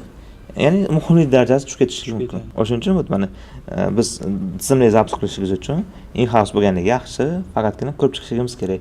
Kimlarni in-house olib qolamiz, kimlarni outsourcing olib qolamiz. Men oldin production in-house ushlab turardim, hozir unaqa emas. Sabab ularga doimiy ish topib bera olmayman. Zapis davomida ishlasa 10 kun ishlashi mumkin. Shu qolgan 20 kun bo'sh. Tushundingizmi? Voy, telefonda gaplashib eshitdingizmi? Gaplashib kelgan. Montajyorlar masalan 1000 beringizdan oz bo'lib qoladi-da. Siz 1000 dan ko'p bera olmaysiz mumkin. Tushundingizmi? O'shuning uchun odamga berish. Outsource chiqarib qo'ya qolaman. Endi outsource qilayotganingizda sizda har doim bir emas, bir necha variant bo'lishi kerak. Men o'zimda ham bir necha production kontaktlari bor. Oldindan kelishamiz. Senga zapis vaqtida shuncha narsa beraman. Faqat pulini shu sanada beraman. Oldindan emas, o'rtasida emas, oxirida ish tugatgandan keyin qanchadir muddatdan keyin beraman. Tushadigan summaga qarab aytaman-da. Hozir bo'lishadi, ko'p holatlarda ish boshlaymiz. Ya'ni oldindan katta investitsiya bilan kirmaymiz. Asosiy investitsiyamiz targetda. Lekin shu narsa bizda hozirchalik tizimli ishlashimizga sabab bo'ldi. Zo'r. Endi mana shu mavzu bo'yicha davom ettirib ketaversak, sotuv bo'limi qurishda juda ko'pchilik mana aytdingiz o'zingiz ham sotuv bo'limi qurishdan boshlash kerak agar tizimli zapis qilmoqchi bo'lsa deb. Sotuv bo'limi qurishda etaplari qanaqa o'zi? Misol uchun ko'pchilik qura olmaydi-da. Marketolog odam rob vazifasini bajarish kerak yoki даже biznesmenga aylanishga to'g'ri keladi-da. O'zi aslida rob pozitsiyasini topshirishlik kerak kimgadir. Topganimiz yaxshi. Endi robni qayerdan olamiz deganda, odatda sotuvda ichib yurgan insonlarda qo'yiladi. Faqatgina soft skill yaxshi, ya'ni muloqot qiladigan, to'g'ri, problem solving bo'lishi kerak. Muammodan chiqib ketadigan inson bo'lishi kerak. Shunaqa insonni roblik tayinlasiz bo'ladi. Endi shu yerda sotuv bo'lim qurish deganda rob quradi ko'pincha. Tushundingizmi? Rob o'zi sotuv bo'lim quradi. Yaxshi rob topsangiz o'zi qilib ketadi. Lekin boya savolingiz zo'r savol bo'ldi. O'zimiz ham ko'p zapros kelib tushadi. Bugun ham bitta переговор bo'ldi. Katta ehtimol oldik. O'zi asosiy daromadi zapuskdan, lekin zapusk ichidagi bir necha uslugani ham sotamiz. Ya'ni biz in-house ko'p narsa bo'lganligi uchun sotib ham turamiz. Bugun bitta loyiha chiqdi, oldik bu narsani. Sotuv bo'lim qurib berish bo'yicha, lekin bu asosiy daromadimiz emas. O'tda fokus ham yo'q o'zi aslida. Ko'pchiligida zapros bo'lganligi uchun aytyapman. Qanaqa bo'ladi? Sotuv bo'lim quradiganlar ko'p. Bunga da'vogar emasman, men sotuvchi emasman yoki sotuv bo'lim mutaxassis emasman. O'zimiznikini aytaman, qanaqa quramiz. Birinchi navbatda kontent to'plashdan boshlanadi. Ya'ni o'sha sotuv bo'limiga nomzodlar olinadi. Qayerdan olinadi deganda, aktivlardan. Instagramingizdagi aktivlardan olinadi, Telegramingizda aktivlardan. Google forma qoldirasiz. U narsa hozir ommalashib ketdi. U narsani biladi ko'pchilik. Demoqchi bo'lganim mana ko'pchilik mana hozir aytasiz, rob yoki o'sha endi mana sohaga kirib kelgan odam, ya'ni zapuskni endi boshlagan prodyuserlardagi muammoni men o'zim ham boshimdan o'tgani uchun bilaman. Robga ham misol uchun ularda hali bitta zapuski muvaffaqiyatli bo'lib 20 ming 30 ming daromad topmagan, hali ustida qattiq ishlash kerak. Majbur shu narsaga shu etapdan o'tish kerak. Endi shu etapdan o'tib olish uchun siz nima anaqa berasiz ularga? Zo'r. Qarang, unaqa savol bo'lgan bo'lsa, men tavsiya qilaman, agar bu savol zaпрос qiynayotgan bo'lsa, outsourcing qilsin. Qanaqa degani? Outsourcing qilayotgan vaqtda tushunib oladi. Sotuv bo'lim qanaqa ishlash kerak. Tushundingizmi? Chunki bunaqa savol bor inson даже tushunchasi ham bo'lmaydi. Ko'pincha sotuv bo'limi haqida. Tizim tushunib oladi. Qanaqa payt, qanaqa o'zini tutayotganini tushunib olishadi. Ichkaridan jarayonni ko'rgandan keyin o'zlashtiradi. Tushundingizmi? Endi qayerdan zo'r sotuvchi topish mumkin, qayerdan yaxshi rob topsa bo'ladi degan savol tanishlaringizdan. Iloji bo'lsa, kursda o'qib chiqqan o'quvchilardan. Chunki produktda ham zo'r bo'ladi, eksportda ham zo'r bo'ladi, zo'r sotiladi. Endi ularning analitikasi boshqa. O'zi aslida men bu tavsiya emas bu. Hech kim tavsiya qilmayman, lekin ko'pchilik jarayonni qiynashtiradi, qanaqa texnika. O'zi qiyin narsa yo'q. Asosiy narsa nima? Sizda analitika bo'lish kerak. Analitika uchun sheets ham baza kifoya. O'zi mana bunaqa narsa ham bor. Ko'pchilik aytadi, biznes qilmagan odam bo'lsa, biznes qilmoqchi bo'lsa, franchiza olgan yaxshi degandek gap ekanda, o'sha outsourcingga beradi-da, o'zi ham borib ko'rib, keyin sekin-sekin o'rganib, ko'chirib. Qarang, sotuv bo'limi o'zi bundoq qarasangiz, bir necha sotuvchi, rob va tizim.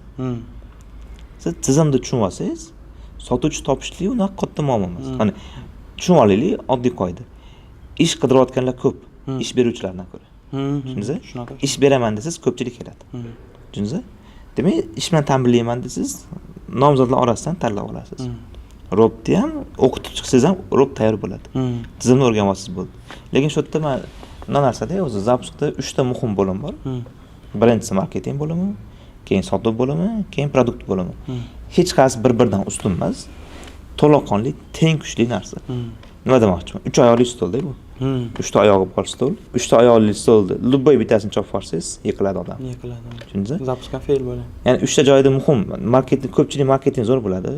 O'rganish oson bo'lgan jarayon. Sababi ko'p prodyuserlar ham aynan media sohasi ichidagi insonlar. Yo SMMchi bo'ladi, videograf bo'ladi, boshqa bo'ladi, kiradi. Lekin aksariyati juda oz qismi sotuv bo'limidan chiqadi. Endi mana bunaqa narsada, chunki mana zapusklarda ham ana marketing bo'limi bu icebergni ko'rinib turadigan joyga o'xshaydi-da. Uni copy paste qilish oson. Lekin ichidagi mana buxgalteriya, fin model deyapsiz, misol uchun-da. Yangi boshlaganlar u narsani umuman tushunmaydi-da, nima qilish kerakligini ham bilmaydi. Shuning uchun u jarayonlar keyin to'kib qo'yadi odam. O'sha aytganingizdek 3 oyoqlining ikkitasi yo'q o'zi. Mana o'zim sohaga kirib kelganimda Doniyor aka bilan ikkinchi zapuskimizda to'g'risini aytaman, potensialimiz bo'lgan, 100 ming zapuska potensialimiz bo'lgan. O'sha vaqtda qanaqa deganda kurs narxi adashmasam 3 million so'm edi. Adashmayotgan bo'lsam, men aktualligimdan bor bu narsa. O'sha vaqt aktuallik qo'ygandim. 1200 tami lit tushgan. 1200 webinardan o'sha paytda webinardan tushayotgandik. Hozirgi marketologni sotuv uchun shunaqa qarasa, potensial bo'ldi, 100 ming dedi. Tushundingizmi? Ya'ni webinarda o'tirib kursga qiziqib bildirganlar shuncha-da. Adashmasam shunaqa raqamlar, adashayotgan bo'lishi mumkin, taxminan shunaqa. Mayli 1100 ta demaylik, hatto 700 tadan ko'proq deylik. Lekin biz sotuv bo'lamiz o'sha 2023-yilda o'zimiz tepasi o'zimizdan bosh bo'lganmiz, trenerlarni chaqirganmiz, ya'ni pul bergan inson. Bozorda taniqli inson edi u ham. Yaxshi roblardan biri edi. Lekin sotuvga ko'p fokus ajratmaganimizdanmi, avvalambor taqdir yomon bo'lmagan. O'sha vaqtda sotuv bo'limi 7% mi konversiya qilgan. Yo'q, 10% atrof. Aniq raqam esimda. Standartdan kamroq. Ancha ozroq bo'lganda. Aniq raqam haqida esdan chiqaydi, raqam aytmadim. Примерно shunaqa raqam. Nima demoqchiman? O'sha paytda potensialimiz yarminchoq farqamizda. Shunaqa. Sotuv bo'limida o'sha paytda zapislar ham bormi? Eshitish mumkin. Voy, lekin ba'zi jahlim chiqib ketib qoladi o'sha zapislar eshitsam. Shunaqa yomon sotilgan, shunaqa birinchi 3 kunligimizni 2 kuni trening o'tishma o'tib ketilgan. Jamiyatlarga 6-kunini tugatganmiz gaplashib. Sizlar varonkani zo'r olib kelgansizlarda, eng oxiriga asal joyiga kelganda to'kilish boshlagan ekanda. Aytmoqchi bo'lgan narsam nima? Fokus qaratish kerak bo'lsa 3 ta muhim narsa. Prodyuser har bir bosqichda hurmat qilishi kerak. Marketing zo'r qaradimi, sotuvga ham kirish kerak. Rost tushunmayaptimi, tavakkal qilmasin, mutaxassisman ishlasin. Tushundingizmi? Aytaman mana. Sotuv bu biznesning yuragi. Istalgan narsa zo'r bo'lishi mumkin, lekin eslab qolishimiz kerak bo'lgan narsa. Biznesda istalgan raqamni koeffitsiyenti o'lchash mumkin bo'lgan koeffitsiyent bu pul. Istalgan baronkangizda istalgan raqam pul bilan o'lchanadi. Tushundingizmi? Paragrafdagi odamni o'tishi ham pulga bog'liq. Vebdan kirish ham pulga bog'liq. Lead ham pulga bog'liq. To'g'ri, tushundingizmi? Istalgan raqam o'lchash mumkin bo'lgan narsa pul. Pulda bo'lsa sotuv bo'limi tushadi. Tushundingizmi? Yuragi shuning uchun-da, mana bizda jigar, boshqa hamma organlar bor. Nima uchun yurak? Yurak qon aylantirib beradi. Tushundingizmi? Butun tanaga qon aylantiradi. Yurak bo'lmasa o'shuning uchun to'xtaydi. Tushundingizmi? Sotuv bo'lmasa biznes o'ladi. Tushundingizmi? Jigar bo'lmasa ham yurishligi mumkin. Bo'lmaydi, ya'ni o'lib qoladi baribir. E'tibor bo'lgan narsani nima? Eng muhim chasladan. O'shuning uchun sotuv bo'limi hurmat qilish kerak. Yaxshi sotuvchilarni ham olib qolishga harakat qilish kerak. Biz kecha ham o'tgan kun storiesga ham qo'ydim. Odatda sotuv bo'limi tugatganimizda sotuvchilar o'tirib, albatta banket qilib, chiroyli tarzda ko'rdim, storieslarni ko'rdim, banket qildinglar. Chiroyli tarzda tugatamiz, чтобы ular muhim xursand bo'lsin, keyingi safar ishga chaqirganingizda yugurib kelish kerak. Boyaman podkast olib dam oldik-ku. Menga yozishyapti. Kommunalga keyingisi ham chaqirasiman deb SMS keldi sразу. O'zi men chaqirmayman, ro'p chiqaradi-da. Ular xursandki, shunaqasi bor. Ular xursand, men ham xursandman, lekin aytaman, jamoada hamma bir xil muhim men uchun.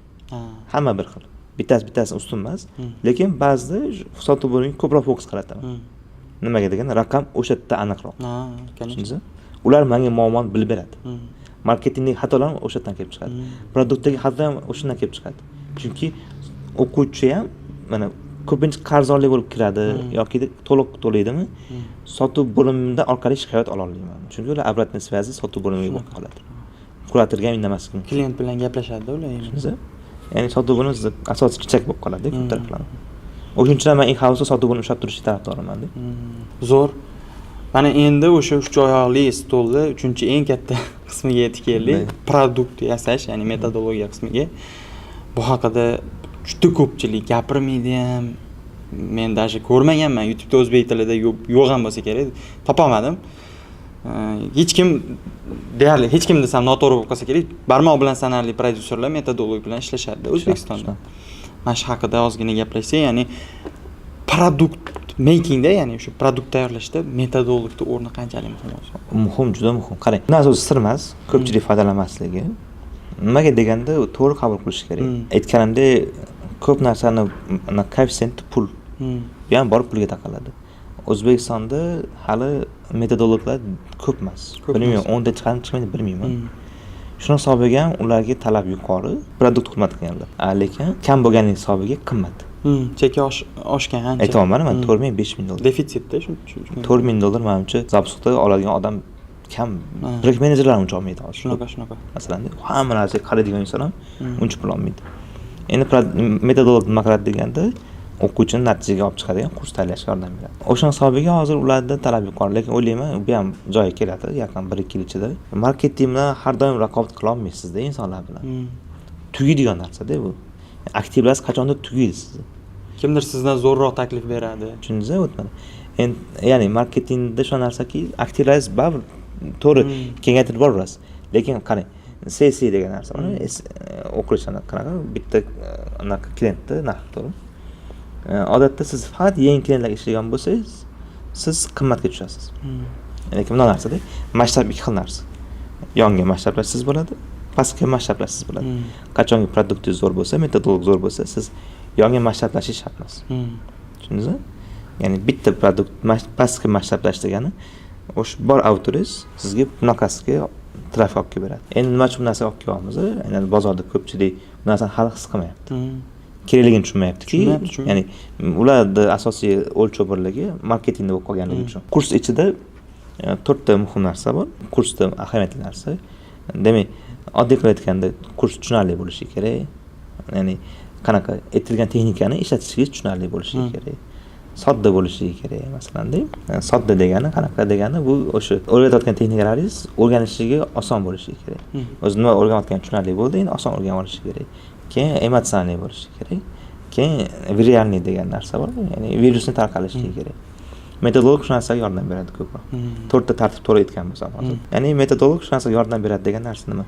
Viralniy ustida, virusni tarqalish ustida ishlashligi Bu ham marketing o'zi aslida. Bu anaqa sarafaniy marketingga Tushundingizmi? urg'u beradi ko'proq. Tushundingizmi? Mana bitta narsa eslab qolishingiz mumkin. Produktingiz yaxshi bo'lsa, o'lchash mumkin bo'lgan birliklar nima? Zo'r produkt qildingiz, keyingi produkt ochilmasdan turib sotgan o'quvchilaringiz yarmi zapisda to'liq qilib turgan bo'ladi. Qayta sotuvlar ko'p bo'ladi. Yo'q, mana 100 ta sotuv qildingiz-ku. Keyingi produkt ochilmasdan turib 50 ta yangi o'quvchi tayyor kutib turibdi sizni. Qani boshqacha tushuntiraman mana. Bu narsa nimaga bog'liq? Sizni segmentingizga bog'liq. Oddiy tushuntirsam mana ko'pincha oilalarda hammada bor narsa, hech kim inkor qilmaydi. Qarindoshlar orasida bitta bola bo'ladiki, zo'r natija qiladi. Zo'r mashina oladi. Deylik, qarindosh urug' ko'pchilik shu bolaga havas qilishni boshlaydi. Tushundingizmi?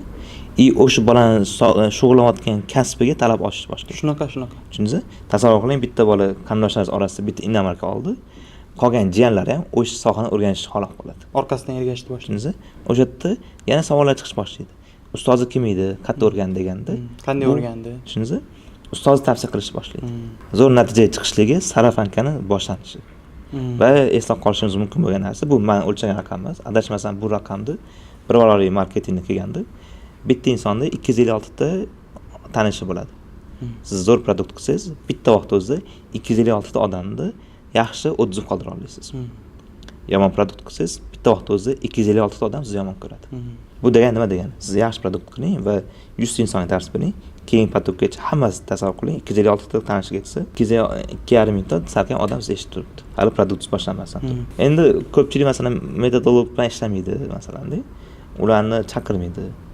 Lekin men tarafdoriman masalan. Nimaga deganda, metodolog ham katta ob'yomli ish qiladi. Biz metodolog Shahzod aka masalan ochiqcha tavsiya qila olmayman, yaxshi inson. Biz bilan ishlab ketyaptilar, masalan, ko'p insonlar bilan ishlaganlar. Qanaqa ishlash tartiblari qanaqa? O'zim ham metodologman. Qanaqa metodologman? Oldin o'quv markazida ishlaganimda ham, Doniyor akadan ham dasturlar to'liq o'zim tuzardim. Qarang mana biz nima narsada marketing qilamiz. Nima uchun marketing qilamiz? Odamlarni e'tiborini chaqirishlik uchun, to'g'rimi? Jalb qilish uchun. Jalb qilish uchun marketing qilamiz. Analiz qilib turib, marketing instrumentlarini ishlatamiz. Sotuv bo'limi ham analiz qiladi. Ular ham kassif o'qiydi, ular ham JobSubidan o'qiydi. Nima uchun deganda, sotishligi uchun. Odamlarga nima desa sotilishini biladi. Keyin o'sha pul tushirishligi uchun analiz qiladi. Endi shu joyda qarang. Produktni sotib olishga ehtiyoj bo'lishi kerak. Odamlar xohlagan narsa sotib oladi. Ular kerak narsa emas. Tushundingizmi mana? Suhbat uzunroq bo'lyapti, чтобы yaxshiroq tushunishingiz uchun. Tushunarli bo'ladi. Tasavvur qiling mana. Odamlarga siz quti bermoqchi bo'lsangiz, quti ular xohlagan ko'rinishda bo'lishi kerak. Tushundingizmi? Qandolati ustida, o'sha qadolati, rangi ular xohlagan ko'rinish, xohlagan hajmda bo'lishi kerak. Ichida bo'lsa, siz berayotgan sovg'a bo'ladi. Tushundingizmi? Nima uchun bu narsani aytdim? Kurs ham xuddi shunaqa. Kursning korobkasi ular eshitishni xohlagan narsa. Ichidagi sovg'a bo'lsa, sizni bor birimlaringiz. Tushundingizmi? Endi o'sha korobkani metodologiyasi edi. Qanaqa eshitiladi odamlarga? Ular nima xohlayapti o'zi? Nima og'riqlari bor? O'sha narsani metodolog chiqadi. Va ichidagi sovg'a aynan o'sha narsa metodolog raspakovkasidan kelib chiqadi. Qanaqa qilib deganda, u nima qiladi? Marketingdan kelgan odamlar bilan gaplashadi, o'quvchilar bilan gaplashadi, podpischilarni yana so'rovnoma qiladi. Biz masalan, nima xohishlaring bor degan narsa aytamiz, to'g'rimi? Uni ham o'zining analizlari bor. Qanaqa? Qanaqa natija chiqish xohlaysan? Oldin o'qigan kurslaring nima yoqmagan? Qanaqa kurs sening uchun idealniy kurs? Shunaqa savollar beradi. O'sha orqali u produktni yasashni boshlaydi. Qaysi so'zni ishlatsa u tushunadi. Marketingni ishlash boshlayapti. Dastur ketma-ketlik aniq tushunarli bo'lishi kerak. Yana bitta kichkina insight, oddiy misol, modulning nomi umuman modul sotish kerak. Bu xuddi sarlavhani o'qib, reklamani ko'rgandek gapda. Odamlar nima qiladi? Aytaylik, SMM sohasida bo'lishi mumkin masalan, yoki nima sohada, любой sohani tanlaylik, SMM deylik. Modullar bormi? Target mobilgrafiya modullari. Qanaqa o'zgartirsa bo'ladi? Eshitilishni o'rgatish kerak. Yozilish target bo'lib qoladi. Odamlar nima deb o'rgatadi masalan? Metodolog bo'lmagan holatda. Endi ko'pchilik shu narsani ko'chirishligi mumkin shunchaki. Qanaqa deydi, target o'qish o'rgataman, Facebookga o'rgataman deydi. Lekin metodolog o'rganib chiqdi o'quvchini. Nima uchun target o'qimoqchiligini biladi-yu. Ichida dars o'zgartirib chiqadi. Biz masalan target darsimiz ichiga qo'shilgan. Targetga ko'p yozishni o'rgatamiz. Odamlar sotib olishligi uchun salohiyat qo'shib o'rgatamiz. Odamlar xohish shundan iborat-da. Hech kimga Facebookda target o'qish qiziq emas. Nima uchun foydalanmoqchiligi qiziq. Uni metodolog qiladi. Tushundingizmi? Metodologiya Tushundingizmi? o'sha narsani Ya'ni- yuzaga olib chiqib beradi. Odamlarga siz tajribangiz qiziq emas, Hmm. sizga bor bilim qiziq emas, natija qiziqroq. Hmm. Natijani bo'lsa metodolog analiz qilib keyin o'rganadi. Olib kelib beradi. Keyingi vazifasi nima deganda, mana ko'pincha men ko'raman-da produktlarni. Produktni ichida o'qituvchi o'zining tajribasi bilan bo'lishib qo'yadi. Tajribasida bo'lgan narsa. Lekin tajriba sizga o'xshadi, boshqada o'xshamasligi mumkin. Kurs bo'lsa to'liq texnik usulga qurilgan bo'lishi kerak. 1 2 3 qadam va o'xshash kerak. Bu narsani metodolog qilib beradi. Qanaqa qilib qiladi? Sizda aytaylik, подписчиgingiz 100 mingta edi. 100 mingta bunaqa narsa qilsang o'xshaydi deb aytishingiz mumkin. Metodolog keladi. Xo'p, shu holatda nimaga ko'proq e'tibor berish kerak? Nimadan qo'rqish kerak? Aniq texnikalar ayting. Texnika nomini ayting deb turib, raspokovka qiladi ekspert.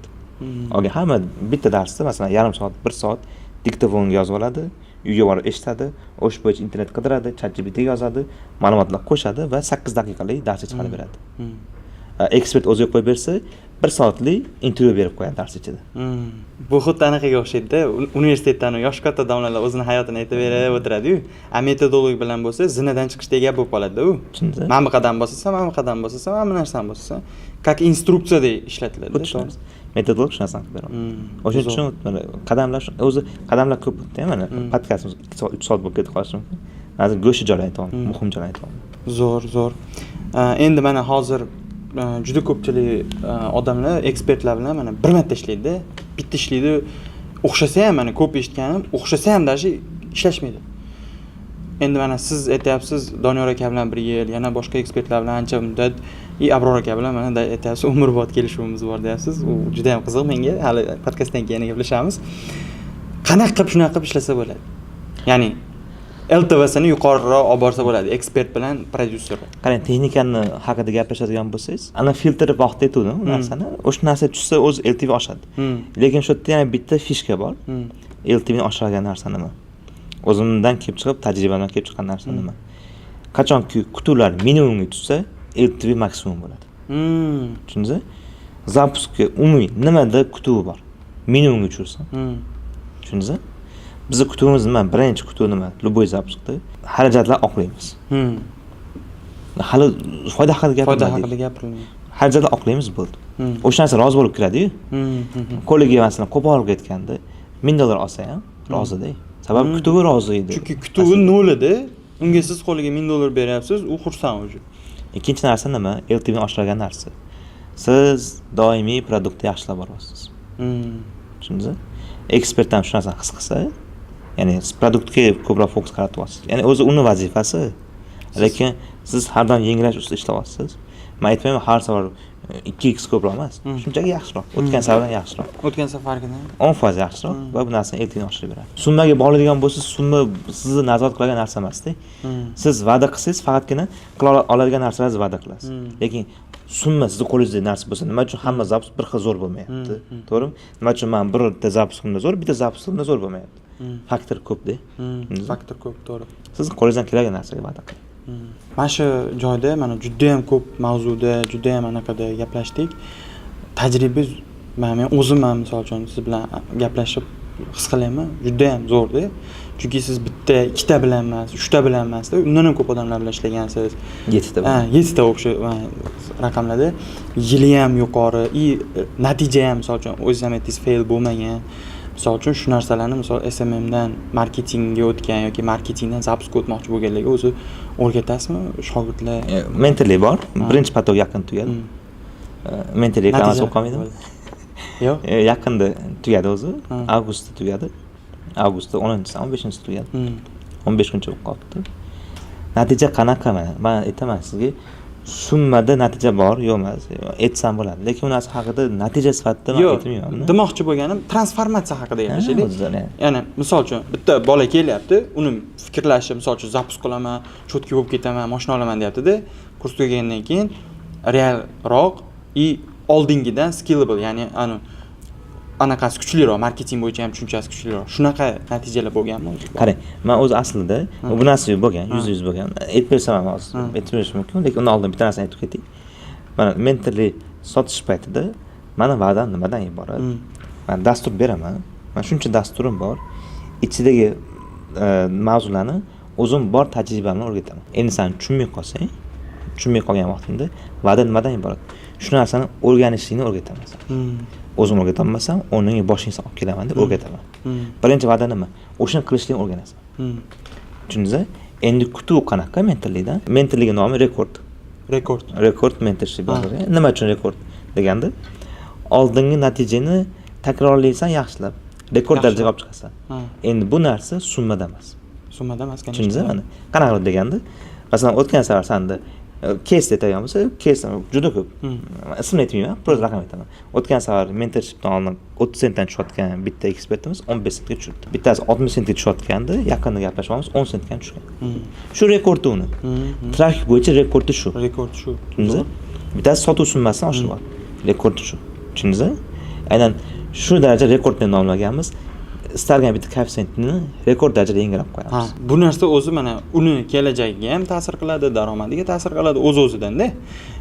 O'sha aytganimdek, hozir eng muhim narsalardan bittasi ekspert bilan LTVsini ham yuqori qilib beradi. Qarang, o'zimni zaps shunaqa narsaki, uzun zanjirda. 3 ta stoldan tashqari zanjir deylik. Uzun zanjir. Juda uzun zanjir. Hammasi bir-biriga bog'liq, odamlarga bog'liq. Siz agar mentorship bizda summani va'da qiladigan bo'lsangiz, uni kontrol qila olmaysiz hech qachon. O'quvchi ham shu narsani kutmasdan kelsin. Ilm olish, kursdan ma'no nima? Ilm olsin. O'sha narsaga kafolat berib qo'yasiz, o'rganasan. Nima aytaman ularga? Xudo xolasa shu mentorlikdan keyin senga zaps haqida yangi mentorship kerak bo'lmasligi mumkin. Sababi zaps shundan iborat aslında. Bo'ldi, endi sen uni prosta yaxshilashni yo'lini qidirib topib, natija, mana summa natijalar bor. Summa natija prosta xohlamayman hozir. Nima degan, birinchi navbatda summani ochiqlashlik, ikkinchi narsa nima? Reklama bo'lib ketmasdan. Tushundingizmi? Case razbor qilgan kelmadi. Aytmoqchi bo'lganim, ko'rgan odam tushunishi kerakki, mana ko'pchilik odam nima qilish kerakligini ham bilmaydi-da, mana. Prosta maslahat olgani ham qo'rqadigan introvert odamlar bor-da. Men juda ko'pchilik bolalarni bilaman. Hozirgi zamonda odamimiz o'zimiz ham qo'rqadi, tortinadi, nimadir borligini ularga reklama qilib ko'rsatmaguningizcha, aytmaguningizcha tushunib yetmaydi-da, so'rash kerak. Men bu prosta konsultatsiya olib kel yoki iltimos qilsang ham, даже pulga emas, prosta iltimos aka, yarim soat vaqt ajrating deb so'rashda ham qo'rqadi-da. Shu narsa uchun aytdim, men so'radim. Anaqa bormi o'zi? Mentorship ham bor. Men uni ommaviy reklama qilmasam ham sotiladi, tanishmishlar. Даже bitta narsa aytaman, Doniyor aka mentorshipimda o'qib chiqdilar. Bo'lmasam o'rtoq, ekspert, sherik. Tushundingizmi? Qaytadan. Qarang, o'zi aslida reklama ham qilaman bu narsani. Masalan, reklama, ya'ni target o'qishim mumkin, boshqa qilishim mumkin, kelajakda qilishim mumkin. Qilmayman emas. O'zi aslida produktdan qo'rqmayman, ishonchim. Endi produkt ichida nimadan bor deganda, zaps birinchi darsimiz smart maqsad qo'yish dekompozitsiya film modeldan boshlanadi. Oxirgi darsimiz umumiy hamma sotuv bo'lim yuridika, to'g'rimi? Ichida tizimlar bor. Qisqasi nima kerak bo'lsa hammasi bor. Adan yagacha. Tushundingizmi? Zaps qilish haqida boshqa savol qolmasligi kerak. Ko'rish kerak. Endi natijasini pul bilan bog'lashimiz qiyin. Odatda kurslar natijalari 6 oydan keyin chiqadi. Shunaqa. Men hozir ham bor, aytmayman. Ismini bitib aytmayman, boshqa qilmayman. Hozir ham bor. Aniq raqamlar hisoblar chiqmadi. Общий zaps qilganlar bor, yaxshi pul qilayotganlar bor. Qayta naqotganlar bor. Yana bir narsa xursand bo'laman, o'quvchilar menga tashiydi. Men haqimda o'zi so'raydiganlar bo'lar ekanda, screenshot tashishadi o'zimga ham. O'z mentorship degan raqam aktuallik bor. Aktuallik bor. O'shani ko'ringlar. O'ta reklama. Bu reklama lekin, zo'r reklama. O'sha yerda ham masalan o'zimlar qo'yib turaman. Довольный. Ana shu narsa xursand.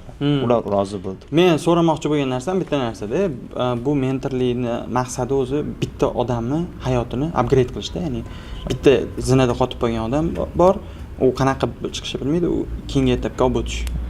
Agar misol uchun rizq hammaga beradi Xudo, lekin siz sababchi bo'lib qolishingiz, o'sha sizni shogirdingiz bo'lishi ham u juda katta narsa-da o'zi aslida. Voy, maza qildim to'g'risi, juda ham men kutganimdan bir 10 barobar oshiqroq narsa oldim. O'zim endi ko'rganlar ham maza qilsa kerak. Обязательно. Endi ozginagina blitz savollar bor. Tezda bitta aniq javoblar beramiz. Eng katta zapuskingizni summasi qancha bo'lgan? 1 milliard 300 million so'm bo'ldi. Vazirotlar bilan 1 milliard 200 million so'm qoldi. Zo'r. Agar zapus qilmasangiz, qaysi sohada ishlagan bo'lardingiz?